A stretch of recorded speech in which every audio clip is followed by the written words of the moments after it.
Conception के अंदर भी मेल फीमेल दोनों का ही रोल बहुत इंपॉर्टेंट है, क्योंकि एक हेल्दी स्पर्म, एक हेल्दी ओवम का होना बहुत ज़रूरी है आगे चलकर एक हेल्दी बेबी को प्लान करने के लिए। अगर फीमेल पार्टनर के आप टेस्ट ऑलरेडी करवा चुके हैं, वो कम्प्लीटली हेल्दी हैं, पीरियड्स भी रेगुलर है, कोई इशू नहीं आ रहा, तो वहाँ पे मेल पार्टनर के टेस्ट करवाना ज़रूरी हो जाता है। मेल्स के अंदर अगर कोई ना कोई आपका विटामिन्स मिनरल डेफिशिएंसीज भी बन रही हैं, तो भी आपका जो सीमन है वो अच्छे से प्रोड्यूस नहीं हो रहा होता है, जिसके अंदर स्पर्म की क्वालिटी उतनी अच्छी नहीं रह जाती।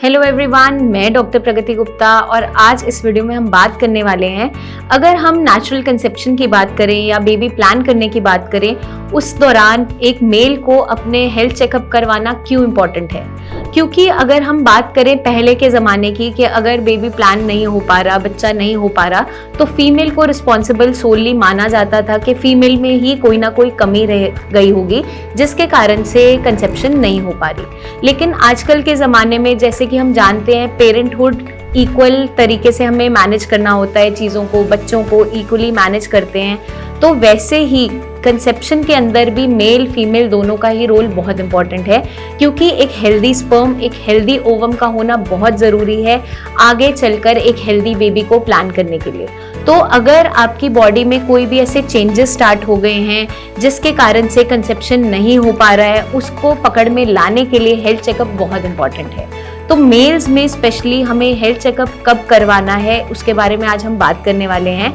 अगर आप 6 महीने से लेके 12 महीने का समय हो गया है, मतलब साल भर से आप ट्राई कर रहे हो, अनप्रोटेक्टिव सेक्स करते हुए भी आपको कंसीव नहीं हो पा रहा है, तो उस कंडीशन में हमें मेल और फीमेल दोनों के ही टेस्ट करवाना बहुत ज़रूरी हो जाता है। लेकिन अगर फीमेल पार्टनर के आप टेस्ट ऑलरेडी करवा चुके हैं, वो कम्प्लीटली हेल्दी हैं, पीरियड्स भी रेगुलर है, कोई इशू नहीं आ रहा, तो वहाँ पे मेल पार्टनर के टेस्ट करवाना ज़रूरी हो जाता है, जस्ट टू रूल आउट के जो आपका स्पर्म काउंट है वो ठीक है, स्पर्म की मोटिलिटी ठीक है या नहीं, कोई ऐसा अनाटॉमिकल इशू तो नहीं है, मॉर्फोलॉजी में चेंजेस तो नहीं है, जिसके कारण से कोई प्रॉब्लम आ रही है कंसेप्शन के अंदर। तो हमें जो ये टेस्ट हैं कब कब करवाने हैं, जैसे मैंने आपको बताया कि अगर 6 मंथ से 1 ईयर के बीच का टाइम हो गया है और कंसीव नहीं हो पा रहा है, तब ये टेस्ट करवाना ज़रूरी हो जाता है। फीमेल पार्टनर के सारे टेस्ट नॉर्मल है, फिर भी कंसेप्शन नहीं हो पा रही, कोई ना कोई अंडरलाइंग कॉज अगर आपकी बॉडी में प्रेजेंट है, जैसे स्क्रोटम के अराउंड जो नसों का गुच्छा बन जाता है, जिसे वेरिकोसील बोलते हैं, अगर ऐसा कोई कंडीशन वहाँ पे प्रेजेंट है, ऑलरेडी आप उस बीमारी से सफ़र कर रहे हैं, तब भी स्पर्म काउंट लो होने के चांसेस होते हैं या कंसेप्शन इजीली नहीं हो पा रही होती है, या फिर कोई आपके ग्रोइन रीजन पे इंजरी हुआ था, कोई चोट लग गई थी, जिसके कारण से भी इश्यूज आ जाते हैं, कोई अनाटॉमिकल डिफेक्ट तो नहीं बन गया, या टेस्टिस पूरी तरह से डिसेंड नहीं हुई है स्क्रोटम के अंदर, उस कंडीशन में भी सारे हेल्थ चेकअप करवाना बहुत ज़रूरी हो जाता है। तो हमें क्या ध्यान रखना है कि ये सारे टेस्ट करवाना इंपॉर्टेंट इसलिए हो जाता है ताकि हमें पता चल सके और हम बेटर डायग्नोसिस बना सकें, क्योंकि जितना जल्दी हम चीज़ों को डायग्नोस कर पाते हैं उतने बेटर रिजल्ट्स हमें देखने को मिल जाते हैं। क्योंकि अगर हमें इनिशियली ही पता चल जाता है कि परेशानी कहाँ आ रही है, उसी रूट कॉज पे वर्क करते करते हम उस परेशानी को सॉल्व कर सकते हैं। तो आपको IVF की तरफ, IUI की तरफ जल्दी से नहीं भागना पड़ेगा अगर हम इनिशियली ही सतर्क हो जाते हैं और चीज़ों पर ध्यान दे देते हैं। तो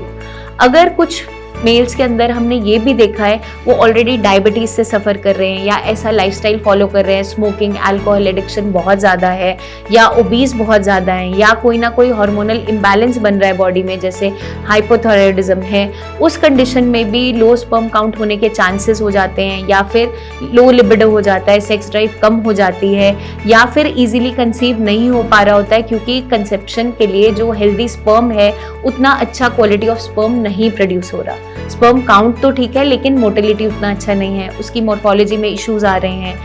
एक बार कंसेप्शन हो जा रही है लेकिन वो बच्चा टिक नहीं पा रहा है, बार बार मिसकैरेज हो रहा है। तो इसलिए इंपॉर्टेंट हो जाता है अर्ली टेस्टिंग, क्योंकि अर्ली टेस्टिंग जहाँ पे हो जाती है वहाँ पे इजीली डायग्नोसिस बन जाता है और आगे आने वाली परेशानी से हम बच जाते हैं। साथ के साथ हमें कुछ चीज़ों का और ध्यान रखना है। मेल्स के अंदर अगर कोई ना कोई आपका विटामिन मिनरल डेफिशिएंसीज भी बन रही हैं तो भी आपका जो सीमन है वो अच्छे से प्रोड्यूस नहीं हो रहा होता है, जिसके अंदर स्पर्म की क्वालिटी उतनी अच्छी नहीं रह जाती। तो हमें क्या ध्यान रखना है, अपना बॉडी के अंदर विटामिन डी पूरा है, कैल्शियम पूरा है, जिंक की मात्रा ठीक है, मैग्नीशियम ठीक है, B12 ठीक है, उसके लिए आप सारे के सारे ब्लड टेस्ट करवा सकते हैं। अब हमें एक और चीज़ का ध्यान रखना है कि एक बार हमने ये सारे के सारे टेस्ट तो रन कर लिए, लेकिन बॉडी में अगर इन डेफिशिएंसीज पे हमने वर्क नहीं किया, अपनी डाइट को नहीं सुधारा, या रूट कॉज जो रहा है, चाहे अल्कोहल है, चाहे स्मोकिंग है, उन एडिक्शंस को रिमूव नहीं किया, तो हमें रिजल्ट्स फिर बिल्कुल भी नहीं मिलते। तो इस चीज़ को हमें खास ध्यान में रखते हुए चलना होता है। अब हम आ जाते हैं कि हमें टेस्ट कौन कौन से करवाने हैं। तो सबसे पहले आपको सीमन एनालिसिस करवाना होता है, जिसके अंदर आपका देखा जाता है कि स्पर्म काउंट ठीक है या नहीं, मोटिलिटी कैसी है, मॉर्फोलॉजी कैसी है, वो इंपॉर्टेंट हो जाता है। फिर आपका आ जाता है हार्मोनल एसे, वो भी आपका ब्लड टेस्ट है। ब्लड टेस्ट के अंदर क्या देखा जाता है कि टेस्टोस्टेरोन लेवल्स ठीक है या नहीं है, कहीं प्रोलैक्टिन के लेवल्स हाई तो नहीं है, FSH LH प्रॉपर मात्रा में है या नहीं है, क्योंकि कहीं ना कहीं अगर हार्मोनल इम्बैलेंस हो रहा है तो वहाँ पे डेफिनेटली आपके कंसीव करने में दिक्कत आती है। तो इस चीज़ का हमें खास ध्यान रखना है। आपका स्क्रॉटम का एक अल्ट्रासाउंड भी करवाया जाता है, ताकि देखा जाता है कि वहाँ पे कोई इश्यूज जैसे वेरिकोसील या फिर हाइड्रोसील या कोई इंजरी तो नहीं आ रही है जिसके कारण से दिक्कत आ रही है, या कोई ना कोई एनाटॉमिकल स्ट्रक्चर में चेंजेस तो नहीं आ गए हैं। तो आपका एक अल्ट्रासाउंड करवाया जाता है कि कोई इशू वहाँ पे प्रेजेंट तो नहीं है। अगर ये सारी चीज़ें भी हम करवा लेते हैं फिर भी कोई इश्यूज आ रही है तो फिर जेनेटिक टेस्टिंग आगे फर्दर करवाई जाती है। बट इनिशियली ज़्यादातर चीज़ें आपकी सीमन एनालिसिस और अल्ट्रासाउंड से रूल आउट हो जाती है। तो इनिशियली हमें ये सारे के सारे टेस्ट करवाने हैं। अगर आपको ट्राई करते हुए 6 महीने का टाइम हो गया है, 6 महीने से 1 साल के अंदर भी हम ये टेस्ट बीच में करवा सकते हैं अगर कंसेप्शन में कोई भी इश्यूज आ रहे हैं। जो लोग डायबिटिक या प्री डायबिटिक होते हैं वहाँ भी कंसेप्शन मुश्किल होती चले जाती है, तो अपने शुगर वैल्यूज़ को इन चेक रखना बहुत ज़रूरी है। तो फास्टिंग ब्लड शुगर और पोस्ट प्रैंडियल जो खाना खाने के 1.5 घंटे बाद की जाती है, या एवरेज 3 मंथ्स का जो शुगर लेवल का टेस्ट होता है HbA1c, वो करवाना भी ज़रूरी हो जाता है, क्योंकि कई बार प्री डायबिटिक हम बन जाते हैं तब भी हमारी कंसेप्शन में इश्यूज आ रहे होते हैं। और अगर उस स्टेज पे ही डायग्नोस मिल जाता है तो आप डाइट और लाइफस्टाइल के सुधार से ही अपनी चीज़ों को ठीक कर सकते हो, आपको किसी भी दवाई की ज़रूरत नहीं पड़ती। तो जिनकी फैमिली में डायबिटीज़ रन कर रही है, हार्मोनल डिसऑर्डर रन कर रहे हैं, या जेनेटिकली और कोई मेटाबॉलिक डिसऑर्डर रन कर रहा है, उन्हें सतर्क रहना बहुत इंपॉर्टेंट है। टाइमली अपने टेस्ट करवाना बहुत ज़रूरी है।